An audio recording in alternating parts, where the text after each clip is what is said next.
The frame is completely black with no visible content, text, or discernible details. This appears to be a blank or dark opening moment in the video.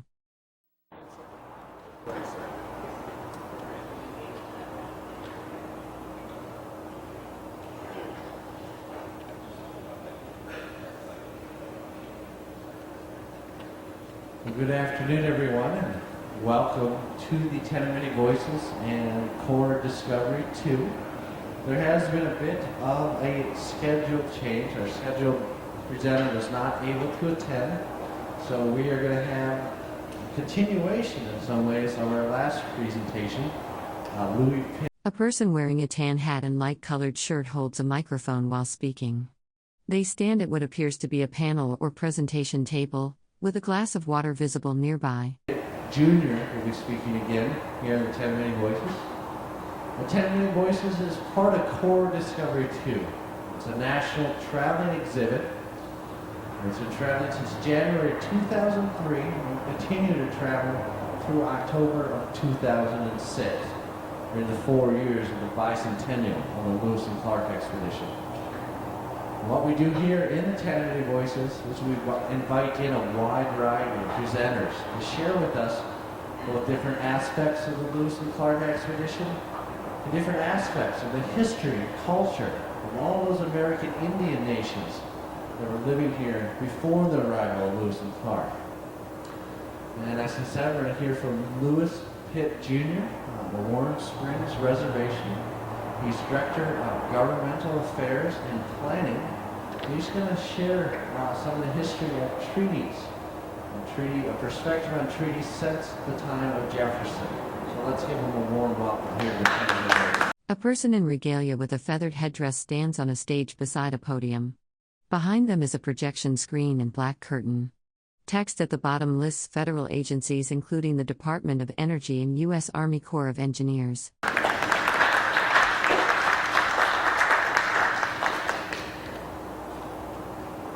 In the language of this area, it took to Wigwam. That's my dad's people. The language of upriver people, just around the corner, about 12 miles from here, it's Ni Patwa. Good afternoon. My Indian name is Yalanshik. My dad's people were Cascade Locks people, Cascade Washlalas. And my dad is enrolled at Yakima Indian Reservation north of here. My mom was a Hawaiian skiing person from just at Sililo across the way. They went back and forth, kind of one group of people on different sides of the river. And she's enrolled at Warm Springs, about 70 miles south of here. A person wearing glasses and a red jacket with white and blue striped trim stands indoors, gesturing with their hands while speaking. Text at the bottom reads S. Conservative in U.S. Army Corps. And I was had a good laugh just thinking about, I went up to Sililo this morning, upriver, to see if they would have any services up there so I could wear my ribbon shirt. And they weren't getting going, but I was just laughing about we helped them build a longhouse up there. We used Corps of Engineers dollars to do so. We kind of stretched the rules on building our fishing treaty access sites and were able to build a longhouse, kind of something that was really needed in a neglected community. And then we're going to build some houses, try to make the Bonneville Dam when it flooded people out and the Dells Dam when it flooded our people out, try to correct those in a better way than they did the first two times. But one of the stories is that when we designed the kitchen of this longhouse, is that as I was going through there getting some food one day, there was music to my ears. Is because in the past, because their kitchen was so poorly designed and small, that they complained a lot about the kitchen. Well, this time, they were back to business. A person wearing glasses and a red jacket with white and blue stripes stands speaking in front of a projector screen and piano. Text on the right reads Conservative and S. Army Corps and Department. As usual, all they complained about was their husbands. So I don't think you can put that down as a standard of kind of how well was it constructed. Because anyway, that was music to my ears. And one of my projects in a contemporary setting is to work with the tribes of Yakima Warm Springs, Umatilla, and Nez Perce. I also work with 9 Oregon tribes, and I work with at Salem. That's my director of government affairs work, and I work with federal agencies and state agencies and other tribes. I would like to convey to you probably just a couple of simple messages about the 200 years in the past, some of the wrongdoings, a term called discovery. I'd like to talk about treaty, give you some insights on treaties you probably never have heard before, from a Native American, from a tribal viewpoint, of my viewpoint, and then again talk about what's the 200 years from now have. Life is good for thousands of years, what we call time immemorial. Since the beginning of time, our people were put here in the land and of the land. There's a phrase that my upriver, my mom's people say, Tichi Mikshmi Silik Nami Awa Tamanwit, which means at the time of creation, we are the people that were put in the land, we're of the land, and that is our law. We're the spokesman of these lands. And so, to me, that is a song that we sing every Sunday. That's what I wanted to hear when I was going up to Celilo, was to hear that. And then, you know, how spiritual growth is. You sit there and you kind of wonder, gee, you know, where am I today? What's going on? And try to connect with my blood and also my spirit. So, life was good for thousands of years. We had our own governments. We owned our areas. There's a term called occupy. We didn't own, we just occupied. No. We owned these lands. They were given to us by the Creator. I'm forgetting my routine here. Paul Kane was an artist that traveled with a number of army engineers and explorers that went through this area. In 1847, he's showing downriver. This is the area that Lewis and Clark were getting the first evidence that there were the tidal effect, that the ocean was raising up and down the waters, is that it was down in this area about 45 miles down. Life was good. Again, men hunted, men fished, men did the military thing and protect their boundaries and shared decision-making processes in some tribes, and some were, you know, male-oriented decision-making. Women had their roles with the children, the management of the camps, in the gathering. A person wearing glasses and a maroon polo shirt with white and blue stripes stands indoors, gesturing while speaking. Behind them is a projected image of a mountainous landscape. Text at the bottom reads Department of U.S. Forest and Department. Roots and berries, and life went on again that way successfully for thousands of years. Here's a painting by John Nick Stanley. I always get a kick out of this because of what Indian in his right mind would build a place right down on the river? Because rivers are rivers. They're wild. They go up and they go down. And there can be a natural dam maybe breaking loose that comes down with a wave that would wipe all that out. That's far too close to the river. But anyway, it conveys, I think, if you do look at it for the knowledge and the information it has, there were structures, square structures. Lewis and Clark commented to when they got down into this area, well, finally we run into people that have something that's similar to us. They had wooden buildings that were square and rectangular. And we have folks that all up and down the Wasco area, which is, again, from about 12 miles up and down to the almost same speakers, all the way down to the Pacific Ocean, used plank houses, had wooden plank houses made out of cedar. Cedar has a quality of being able to be split, just like a good plank board. You can do that with fairly rudimentary tools. And so you have houses, you have drying areas, you have storage areas. Terry Courtney Jr. was here talking the first day, a Wasco person. We put him first. I suggested he be first because he's of this place. And he talked about a building like this, is that if you had it this size proportionately, your family would only live in this section right here. Is that a person in glasses and a maroon jacket with blue and white striping stands at a podium, holding a microphone. Behind them is a projection screen and a list of departments and bureaus in yellow text. Because then the rest of it would be for your survival and living through winter, not only survival, but also trading back and forth where you could get other materials. And though you just lived in the part of it, that was the realities of the time. Circle of Life. Circle of Life is a real valuable tool for governmental guys like me. Is that when I was looking and thinking about the circle of life for salmon, now wait a minute, I went and talked to my boss about that, is that salmon right here, is that if you look through their whole existence, is that salmon not only are important when you catch them in the net, you have to make sure that you have salmon as babies, you have salmon to go out and get big when they grow out in the ocean.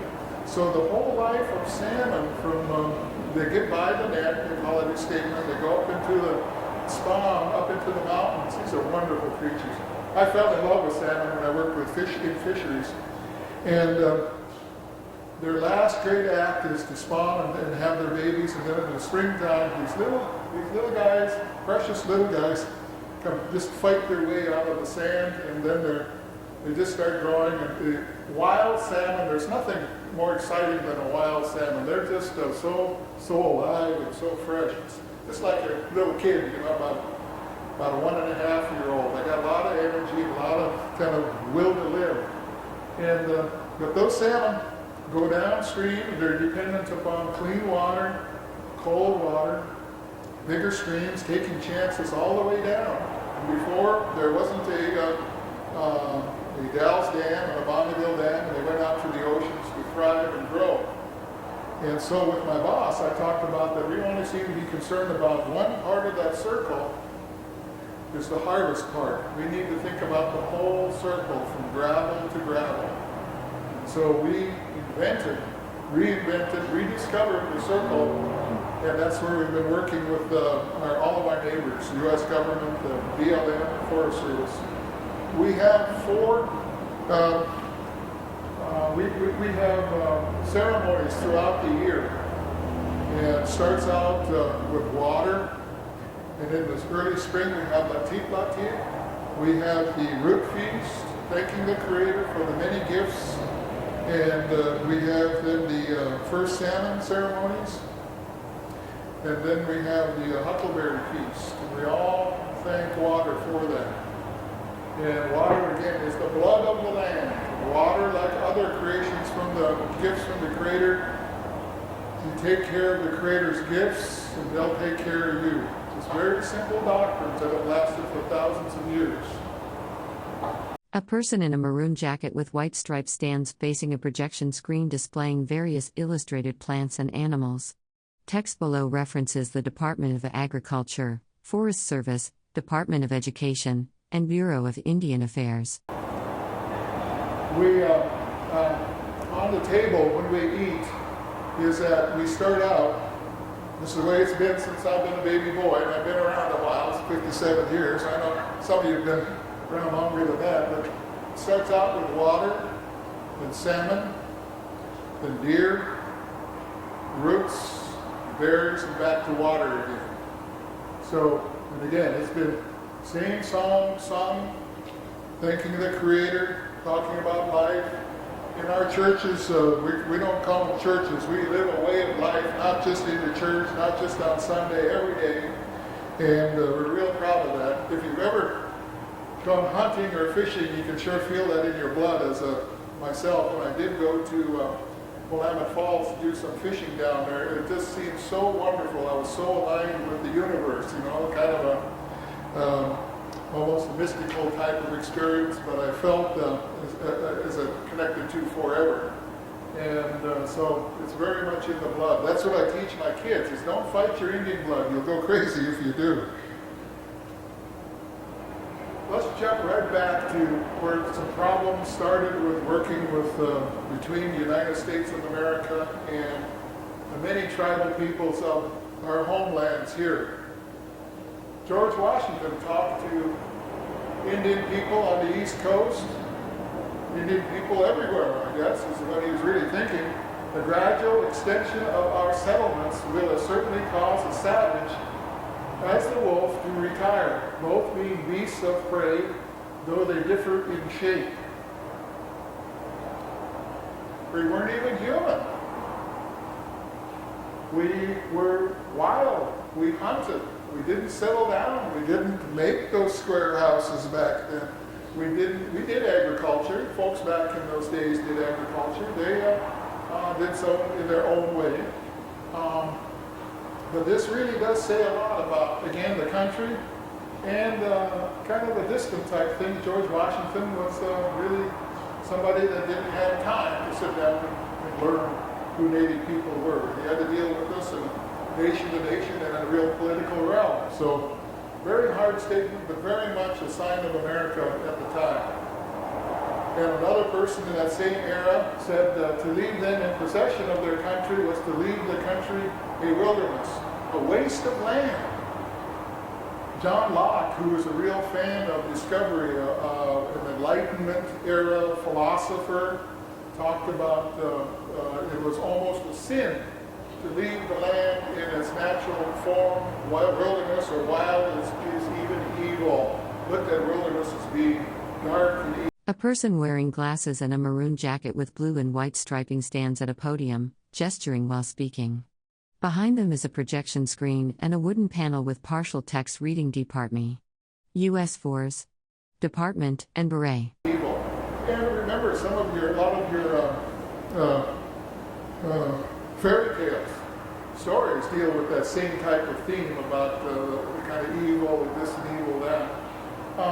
Again, if time is the test of what's successful is, don't forget those folks over there on the East Coast, those Indian folks, again, they were around since time immemorial. And how old was America back in George Washington's time? Months old. Months. Who's he to tell us? And this is the one that really gets me going. I've got a scrap going on with Ken. His staff tells me he suckers for a left hook, so I'll keep that in mind. Ken Karsnitzky is the executive director here at the Discovery Center. Discovery? My goodness. I have a lot of problem with some of the legal fiction that was created by those mechanics of civilizational progress known as lawyers.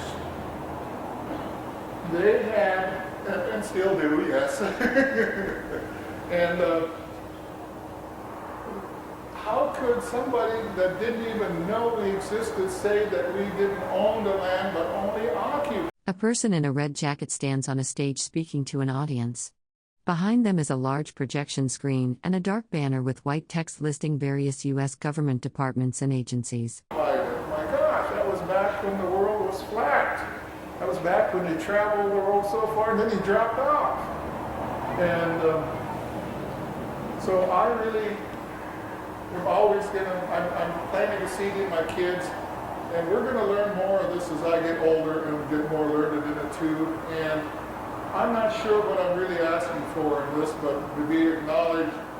Warm Springs as a tribe, with 3 tribes, Warm Springs, Wasco, and Paiute, we have gotten a pretty good deal with our treaty. We have had to fight for it from day one. You have other tribes that have just been raked over the coals, unfair, inhumane, treated still yet almost as subhuman. 58 tribes or so in Oklahoma. Most of those tribes don't even come from Oklahoma. They come from Georgia. They come from what was North Carolina. They come from what is now South Carolina. Their homelands are 1,000 miles away from where they are. I'm standing on my homelands and I'm talking to you about how I feel right now, not only as authority as an American, but as a tribal member too. I don't think some of those folks have that privilege, that right. So there's a lot of things that we have to correct, but I'm mad about the arrogance. The arrogance of a nation state, the League of Nations, the Manifest Destiny, this really viewpoint of almost supremacy over and declaring me subhuman? Sometimes. But no, seriously, it's an incredible leap for me to say that, no, we didn't own the land.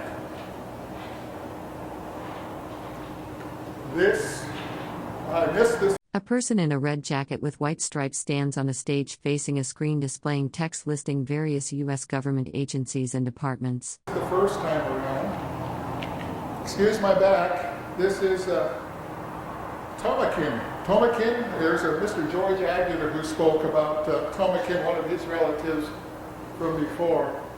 And he's also notorious too because he raised Cain with Lewis and Clark, and I think it was these dogs, seamen. And that poor dog, my nieces sent me a note, Seaman's dog, when his master died, pined away his life howling over his master's grave. You know, they went 4,000 miles together, and Seaman was dog did what dogs do, protect their masters. And so, anyway, this gentleman, one of the many things that he did, he took off for a while with his dog, and that was almost an unforgivable sin. So anyway, we still like to kind of raise Cain with these big officials when they come through.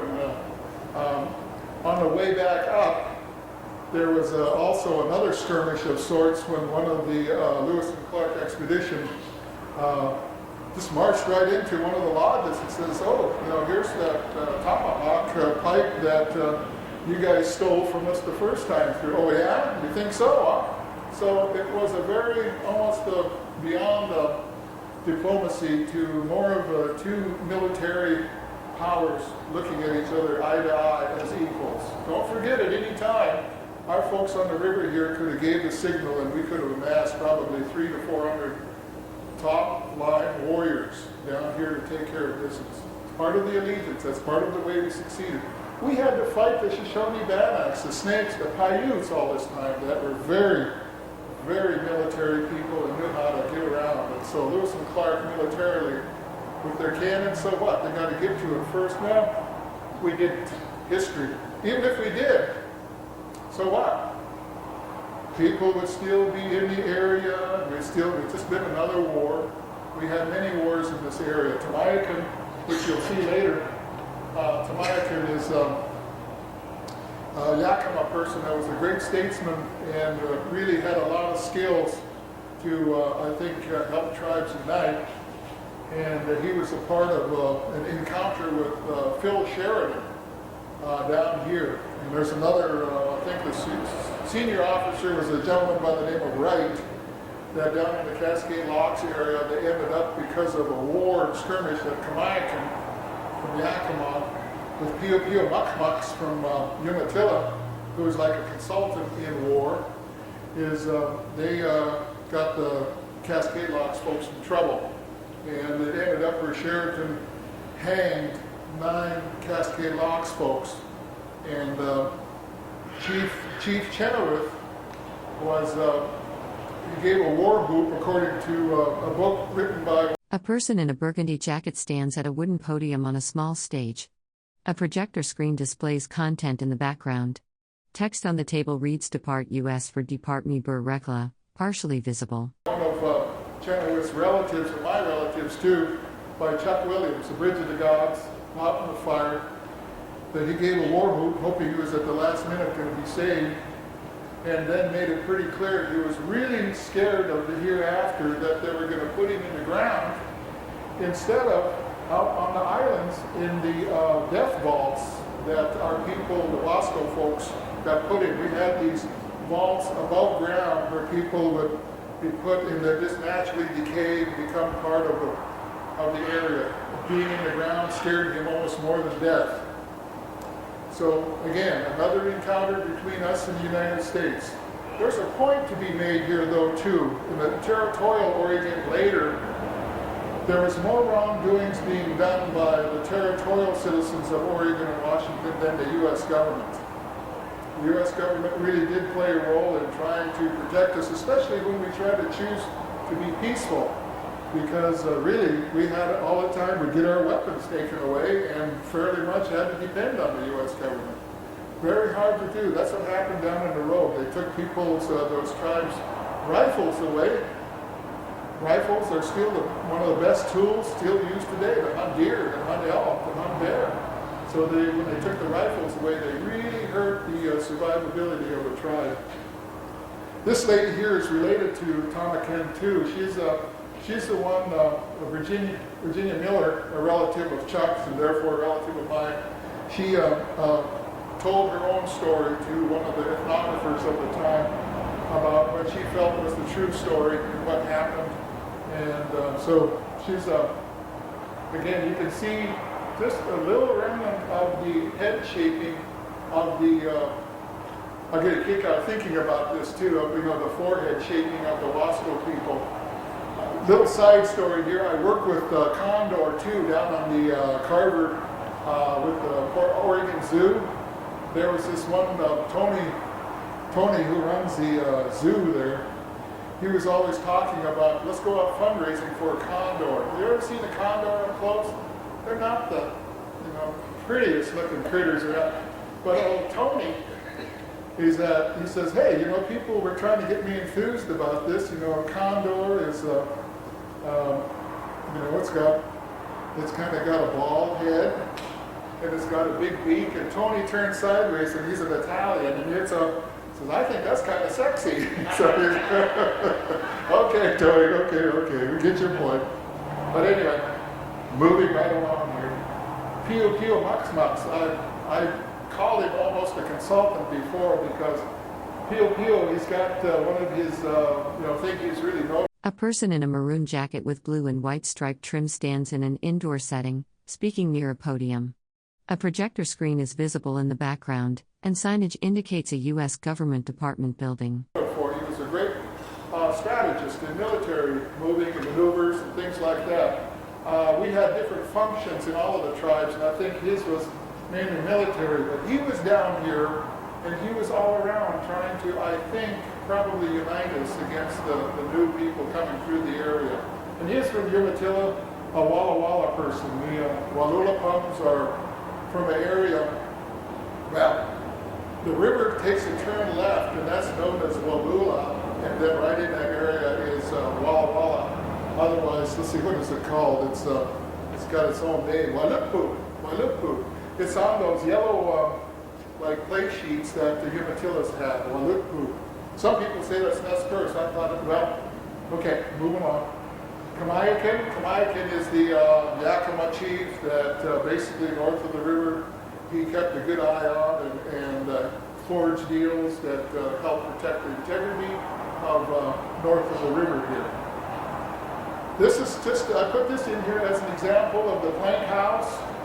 Plank houses were anywhere from kind of loosely made for summertime with the wind blowing through that you could fix and tighten up later, to downriver where, of course, remember Lewis and Clark, what they complained about most of all downriver was that darn rain. It rains and rains, and miserable rain. I thought, well, what do you expect? This is going to be Oregon. And the canoes,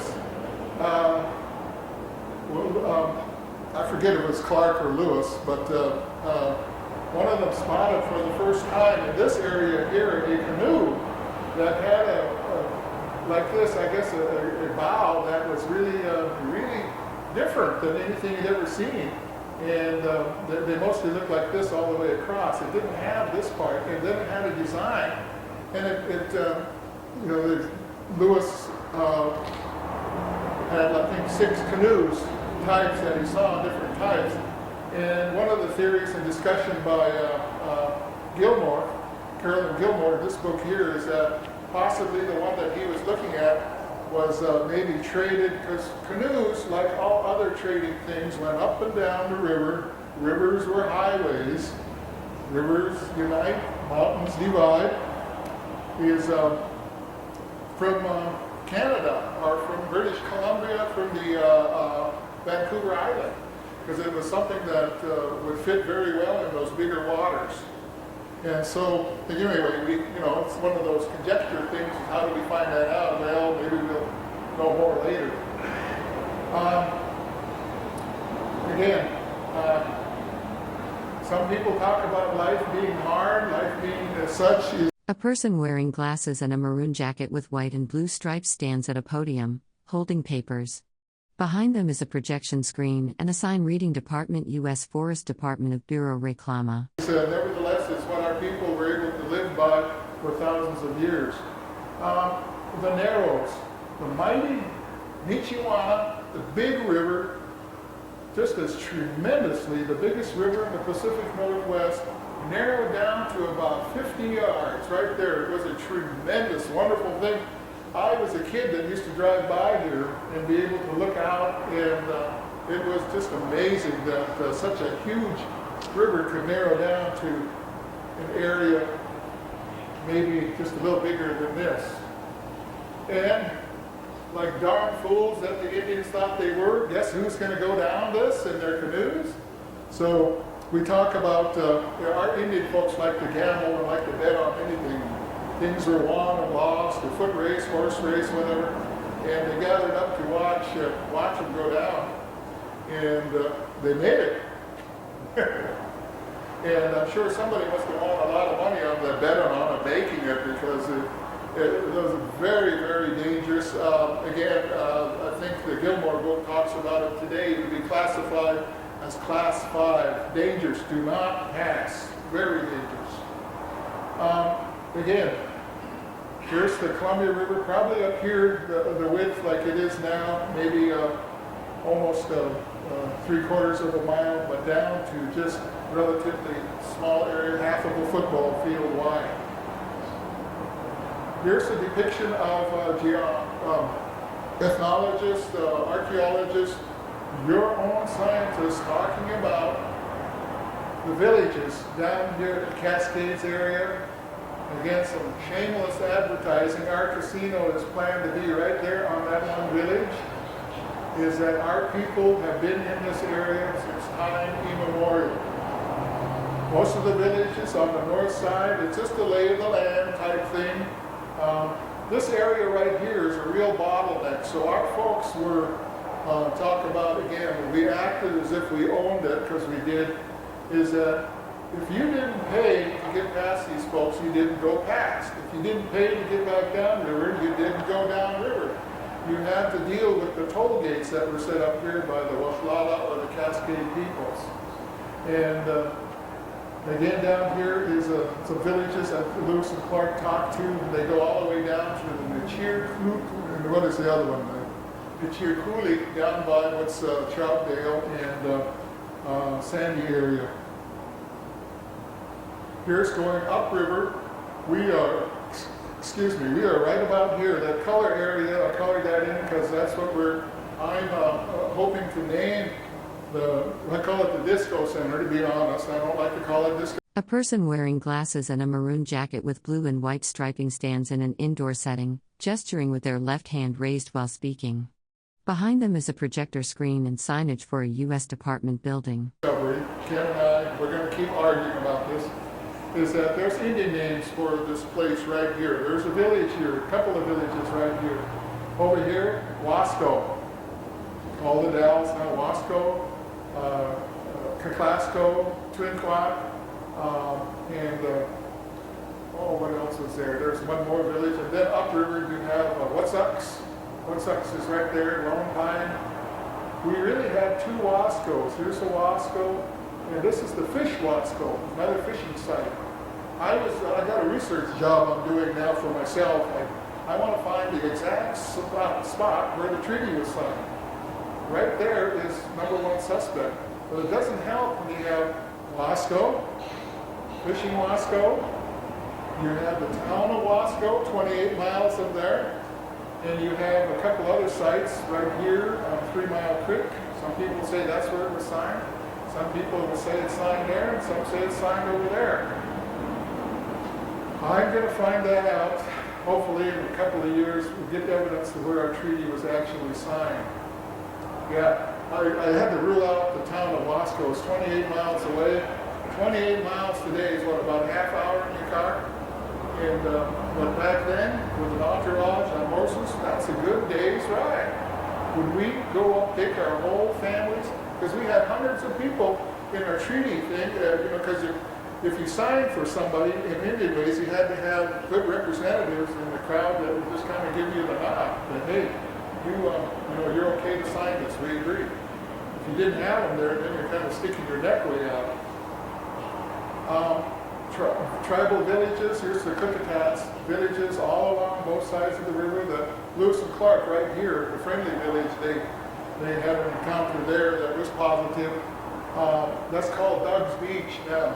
Doug's Beach is one of the best windsurfing places around as well. It's also a sacred cultural site to us.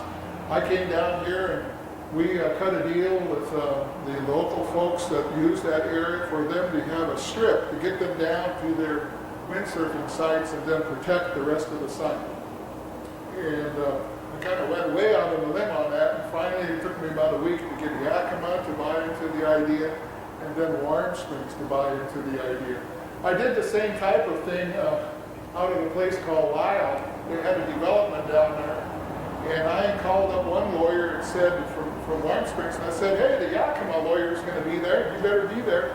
And then I called up the other lawyer and said, hey, that other lawyer will be there. So then we got them both on site to help us protect them. Old Indian trick.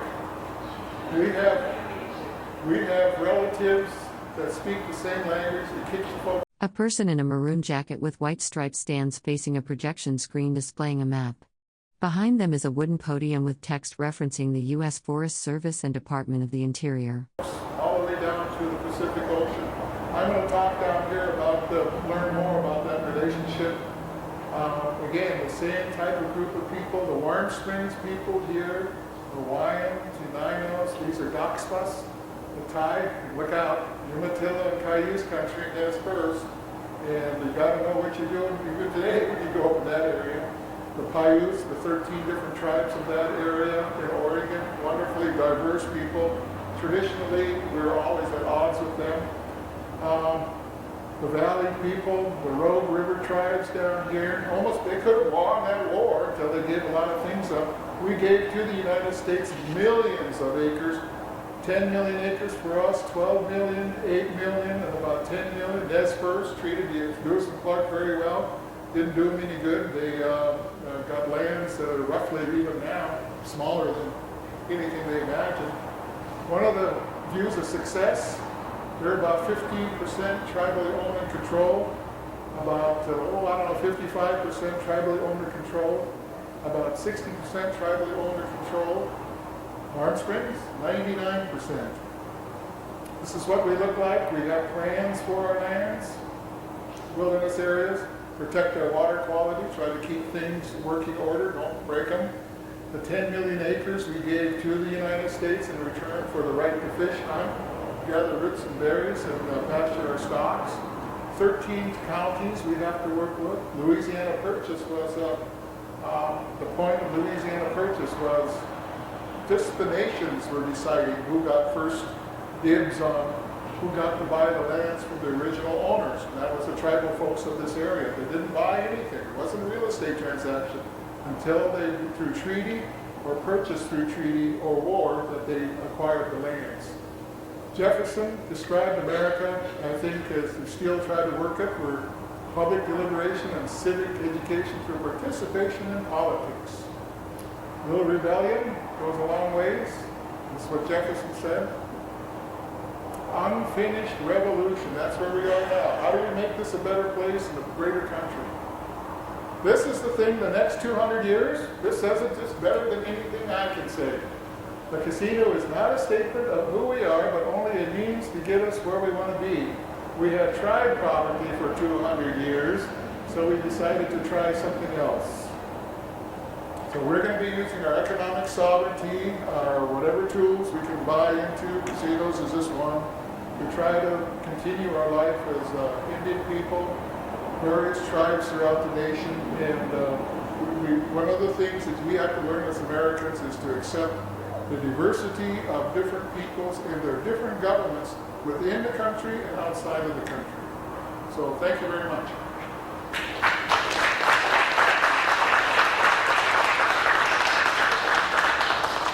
Wow. And thank you, Louis, for sharing again here in the 10 Many Voices. Louis was kind of a last minute replacement for this particular hour, so we kind of rushed his program a bit, and we appreciate him putting up with our time schedule. A person sits at a table in what appears to be an indoor venue. They wear a light-colored shirt and are positioned near a microphone, appearing to be speaking or listening during a presentation.